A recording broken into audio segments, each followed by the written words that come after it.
I'm Mark Meer. I'm an actor and a voice actor in video games, and I'm probably best known for the Mass Effect trilogy, where I play Commander Shepard and also a bunch of aliens. Hmm.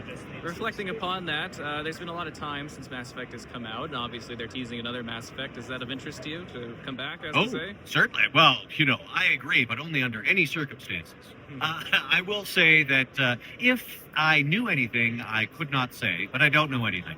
I will say that I will play it when it comes out. I'll look forward to it. And if they ask me to be in it, I will gladly agree.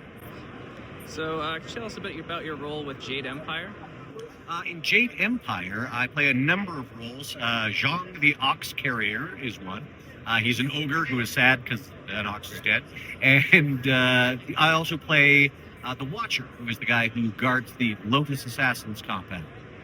You also have a bit of a history with Dragon Age. I do. I was in the original Dragon Age as pretty much every male werewolf except for Swiftrunner.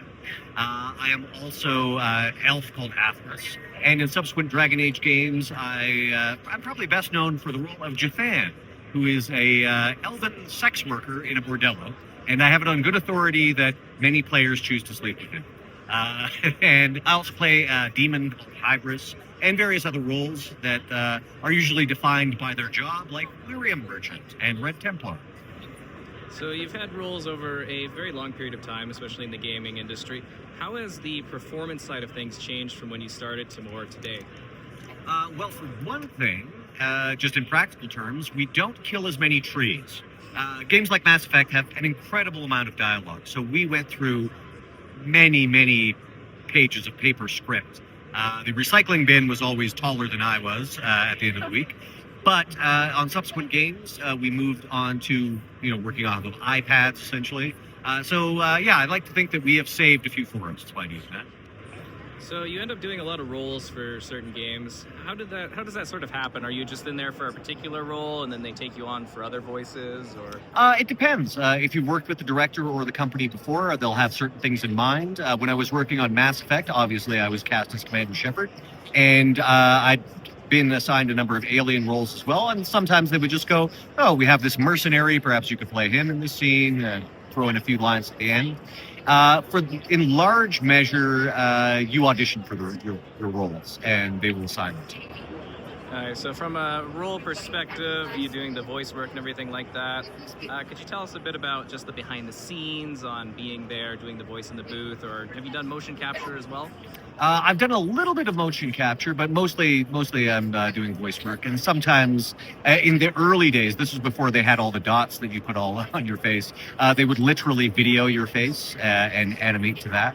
But those things have changed. You've probably seen the suits that people wear for motion capture and things like that. I'm an old man now, so I don't want to jump around and hurt my knees. But I do have many friends that work in motion capture. Looking back at the role of Shepard, can you remember or recall if there was any initial prep work they gave you, or what was the build up to making Shepard? Well, I did see some art and whatnot. And of course, Commander Shepard is somewhat of a unique role because there is no standard canon Commander Shepard. Even beyond being, either a male Commander Shepard played by me or a female Commander Shepard played by Jennifer Hale. Within that, even just the ones that I was responsible for, Commander Shepard could be everything from a completely noble, by-the-books Boy Scout to a borderline sociopath who is still saving the universe but not being very nice about it.